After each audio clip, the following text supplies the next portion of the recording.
विद्यार्थी मित्रांनो, आज आपल्याला ग्रीक विचारवंत भूगोलातील ग्रीक विचारवंताचा आपल्याला अभ्यास करायचा आहे। ह्याच्यातले काही विचारवंताचा आपण अभ्यास पाठीमागच्या तासाला केलेला आहे।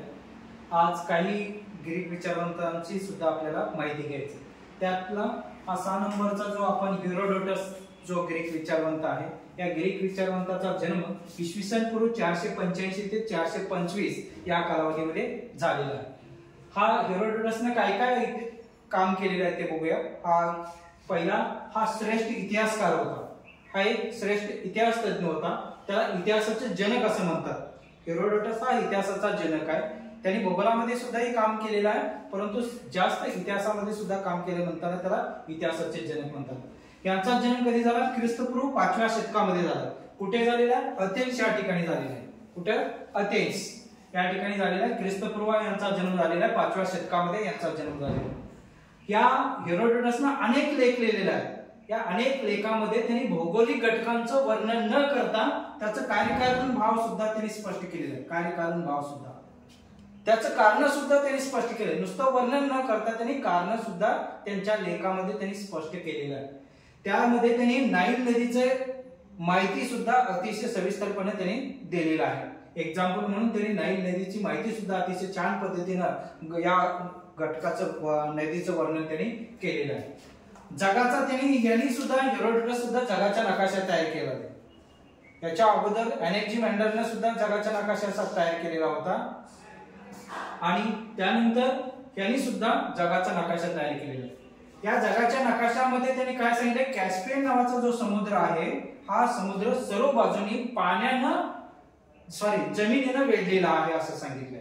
सर्व बाजूनी जमिनीने वेढलेला हा समुद्र आहे, तो सर्व बाजू जमिनीने वेढलेला आहे असा म्हणणारा हा पहिला भूगोलतज्ञ आहे। कॅस्पियन समुद्र सर्व बाजूनी जमिनीने वेढलेला आहे असा सांगणारा हा पहिला भूगोलतज्ञ आहे। जगाचा भूभाग आशिया, युरोप आणि लिबिया या 3 खंडात विभागला असे सांगितले। आशिया, युरोप आणि लिबिया या 3 खंडामध्ये या जगाचं विभागणी झालेलं आहे। 3 भागात त्याचं विभागणी झाले असं त्यांनी सांगितलेलं आहे।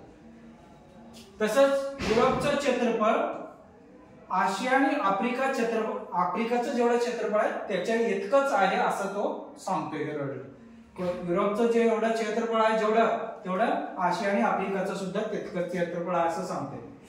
त्यामध्ये ईस्टर नावाची जी नदी आहे त्याला आता अलीकडे ड्यूनब असं नदी म्हणतात। ही जगातली सर्वात मोठी नदी आहे असं सांगितलेला हा पहिला भूगोलतज्ञ आहे। हेरोडोटसने काय सांगितलं?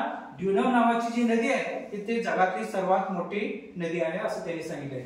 आणि त्याच पद्धतीने दुसरी बोरिस्तेनिस नावाची ही नदी दुसऱ्या क्रमांकाची आहे हे पण सांगितलेलं आहे।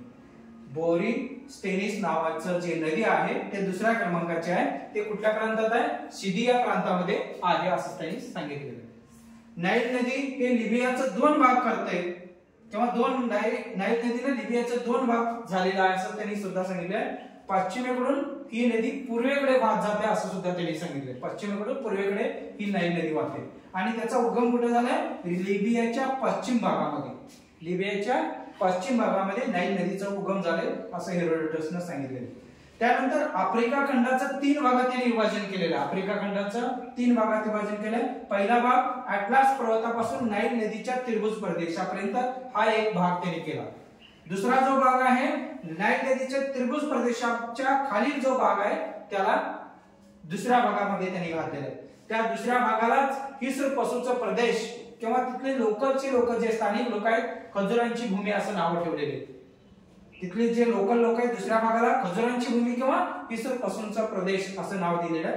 तिसरा भाग आहे सहारा वाळवंटाचा भाग। असं एकूण आफ्रिका खंडाचा 3 भाग या हेरोडोटसने केलेला आहे। त्यानंतर अरिस्टॉटलचा माहिती बघूया। हा सुद्धा एक चांगला विचारवंत आहे, चांगला भूगोलतज्ञ आहे। त्यांचा जगप्रसिद्ध हा ग्रीक तत्ववेत्ता म्हणून ओळखला जातो। आज सुद्धा अजरामर आहे हा अरिस्टॉटल हे नाव अजून सुद्धा प्रसिद्ध आहे आणि चांगला तत्ववेत्ता होता। हा ग्रीक प्रसिद्ध तत्ववेत्ता होता। त्यांचा जन्म आणि मृत्यू कधी कुठल्या कालावधीत झाले? इसवी सन पूर्व 384 ते 322 या कालावधीमध्ये त्यांचा जन्म म्हणजे त्यांचा कालावधी आहे। हा अतिशय चांगला तत्वज्ञ होता। हा गणित आणि विज्ञानामध्ये सुद्धा हुशार असणारा माणूस होता। गणित आणि विज्ञानामध्ये सुद्धा प्रगत असणारा, ज्ञान असणारा हा अरिस्टॉटल होता. कोणत्याही घटकाचं किंवा कोणत्याही घटनाचा अभ्यास करताना निरीक्षण आणि प्रयोगांती तो आपला मत सांगायचा. पहिला कुठलाही घटक असू दे किंवा घटना असू दे, पहिला निरीक्षण करायचं तो, मग त्या काही गोष्टीवर प्रयोग सुद्धा करायचा, मग आपलं मत तो मांडणारा हा अरिस्टॉटल हा तज्ञ होता. त्यानं आणखी काय सांगितलं बघा, पृथ्वी हा गोलाकार आहे असं सांगणार आहे, असून कटिबंध हवामानाशी निगडीत आहे असं सुद्धा सांगितलेलं. जे कटिबंध आहे पृथ्वीवर ते कटिबंध कशाशी निगडीत आहे, हवामानाशी निगडीत आहे असं त्यांनी सांगितलेलं आहे.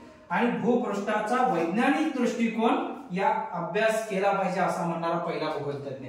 जो भूपृष्ठाचा अभ्यास कसा केला पाहिजे, वैज्ञानिक दृष्टिकोनातून केला पाहिजे, सायन्सच्या दृष्टिकोनातून केला पाहिजे असा म्हणणारा हा पहिला भूगोलतज्ञ. इथून पुढेच त्यांच्या मतामुळे या भूगोलाला भूगोलशास्त्र असं नाव पडलेलं आहे. भूगोलशास्त्राचे अधिष्ठान या विषयाला प्राप्त झालेलं आहे भूगोलाला. हा अरिस्टॉटलचं एवढं काम तुम्हाला सांगितलं. यानंतर आपण बघूया थिओफ्रेस्टस हा एक ग्रीक विचारवंत आहे. त्यांचा कालावधी काय, इसवी सन पूर्व 371 ते 287. हा अरिस्टॉटलचा शिष्य आहे. कोणाचा, अरिस्टॉटलचा थिओफ्रेस्टस हा शिष्य आहे.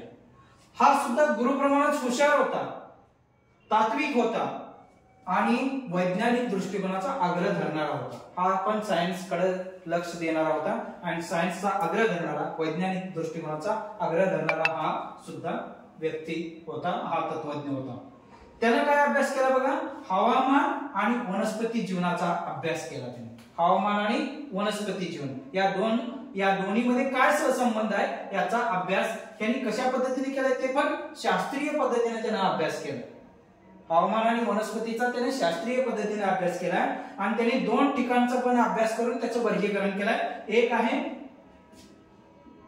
मेसोडोनिया असं आहे, इथं मेसोडोनिया मैदानी प्रदेश, तिथला एक अभ्यास केलाय आणि क्रीट बेटावरील वनस्पतीचा सुद्धा अभ्यास केलाय त्यांनी. क्रीट बेटावरील वनस्पतीचा सुद्धा अभ्यास करून सोडला नाही त्यांनी, त्याचं त्या वनस्पतीचं वर्गीकरण सुद्धा त्यांनी केलेलं आहे. म्हणतानाच त्याला वनस्पती भूगोलाचा पाया घातला असं त्याला म्हटलं जातं. त्या खऱ्या अर्थाने वनस्पती भूगोलाचा पाया कोणी घातला तर थिओफ्रेस्टसने घातला. वनस्पती भूगोलाचा पाया कोणी घातला तर थिओफ्रेस्टसने घातला. का घातला असं त्यांनी म्हटलंय, कारण मेसोडोनिया प्रदेश आणि क्रीट बेटावर वनस्पतीचं सहसंबंधाचा अभ्यास करून त्याने वर्गीकरण केल्यानंतर त्याला वनस्पती भूगोलाचा पाया घातला असं म्हटलं जातंय. त्यानंतर सम्राट अलेक्झांडर हा सुद्धा एक अतिशय महत्वाचा ग्रीक विचारवंत आहे. याचा कालावधी आहे इसवी सन पूर्व 356 ते 353 ते 323 या कालावधीतला हा सम्राट अलेक्झांडर आहे. सम्राट नावावरून आपल्या लक्षात येईल की हा एक कुठला तरी प्रदेशाचा सम्राट, राजा असणार आहे. त्यामुळं हा अरिस्टॉटलचा हा दुसरा शिष्य आहे. पहिला शिष्य थिओफ्रेस्टस होता, आता हा अरिस्टॉटलचा दुसरा शिष्य आहे. तो मेसोडोनिया प्रदेशाचा राजा होता बघा. तो मागाशी आपण बघितला थिओफ्रेस्टसचा तो वनस्पती शास्त्राचा अभ्यास केला, तो मेसोडोनिया प्रदेशाचाच अभ्यास केला होता. हा सम्राट अलेक्झांडर जो आहे हा मेसोडोनिया प्रदेशाचा हा राजा होता. कितव्या शतकात होता तर 4थ्या शतकामध्ये होता. कितव्या शतकात, 4थ्या शतकामध्ये हा राजा होता.